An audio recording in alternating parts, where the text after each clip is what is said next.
And over the last 30 years, Jimmy Webb has written a string of classic pop songs that have been covered by everyone from Glenn Campbell to REM. Songs like By the Time I Get to Phoenix, Wichita Lineman, Up, Up and Away, The Highwaymen, Adios, and of course, MacArthur Park.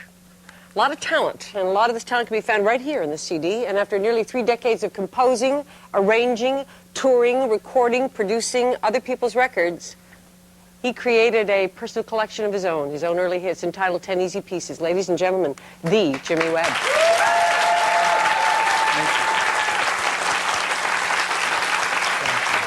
You're welcome.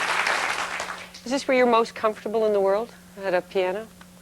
I mean, without us, if we won't work. Pretty much so, because I was just thinking about that. My mother put me on a piano bench when I was about 6 years old, and I guess I've been there ever since. Were you natural? Did you love it? And besides, you can always hide behind this thing, you know, if missiles start flying, you know. Did you love it at age 6? Were you naturally drawn? I just dreaded it. It was just awful, and that she was very relentless. You will practice every night for an hour. You're not going out. Absolutely right. Okay. 30 minutes, 30 minutes, and it had to be that way. So her goal was to make me the church pianist. My father was a minister. And you were? You used to play? And when I was 12 years old, I officially became the church pianist. So. Did Amazing Grace and used to improvise and upset a lot of little old ladies in the church. He's improvising on that piece again, Martha. Look. How did you know that? I read it somewhere. Well, they used to come by after the service. It would take sometimes 15 minutes past the plate during the offering. Right. And I just couldn't bear to play it the same way over and over again. And so they would come by after the service and say, Reverend Webb, what are we going to do about your son? He's doing it I never again. changed the melody, though. I would only just...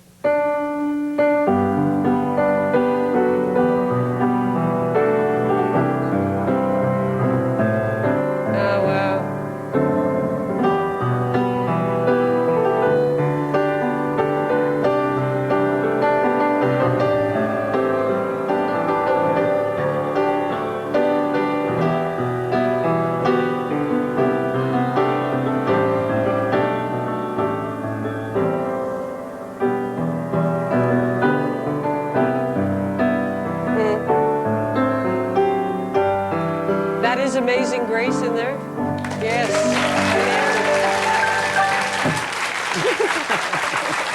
This is actually one of my favorite lines from the whole... I got to say, there's another 50 different ways to do it. Yes, How Boredom Leads to Greatness by Jimmy Webb, right? I'll learn to compose. That's what I'll do. I'll figure it out. I like this line a lot, though, when you took an interest in young women. If I could get a girl on a piano bench, she was a dead duck. You could just... Well... Well, you must have been pretty good. I mean... I didn't... I met a Tinkling the Ivories girls, you know.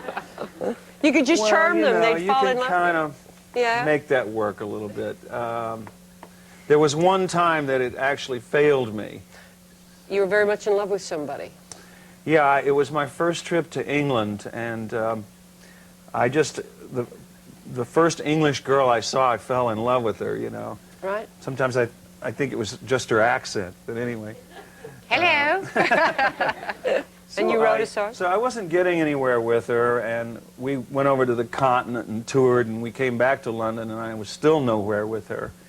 And I thought, well, I know one thing that always... Excuse me? You must have been somewhere. You just toured the continent. Well, not very far. Okay. And I thought, there's one thing that doesn't fail, and that's the old piano bitch, you know?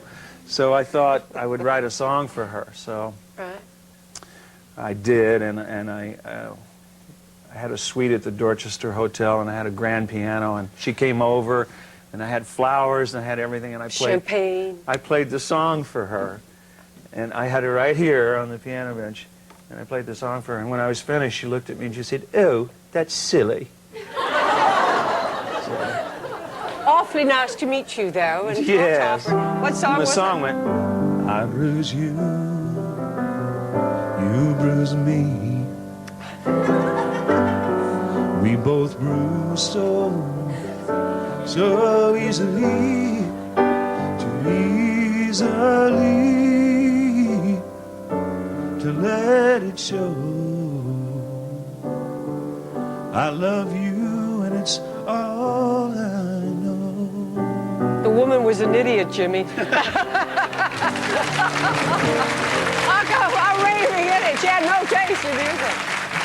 How many songs have you written in your career? How many? I don't know. I stopped counting at a certain point, but I would guess, as if it matters, Right. that there might be 400 or 500 of them. Wow. Here in different publishing companies, and also a whole lot of rejects that are just hidden away that will never see the light of day. Did you know when you wrote some of them, like MacArthur Park, like the ones I named up and away Gal? Did you know that when you read, okay, these are great, these are going to be hits. I know it, I feel it. To me, Up and Away is a hard one to pick. That was a real unlikely song, and MacArthur Park was incomprehensible. I had no idea how could something 7 minutes and 21 seconds long ever be played By on Richard Harris. by an Irish actor, you know, who wasn't in his right mind at the time. Which is his most charming quality. How could this be? I mean, there's some really unlikely ones, but some songs do feel like they have a conduit, like a kind of a pulse to them, where you can sort of feel, I think this connects up with everybody else, and it's almost like having a divining rod or some sort of instrument inside that says, I know this is connected to others. This isn't like just which me. one? Well, I am a lineman for the county,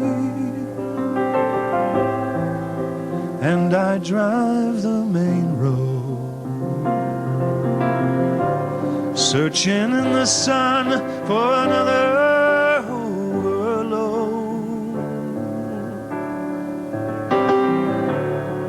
I hear you singing in the wires, I can hear you through the wine, and the Wichita lineman is still on the line.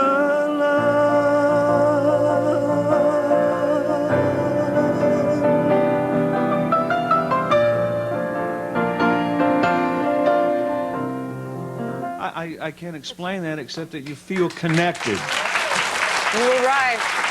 We're going to take a break. When we come back, you hear a little bit more of Jimmy Webb's #1 hit and how it changed his life. What song was it? Find out in a second.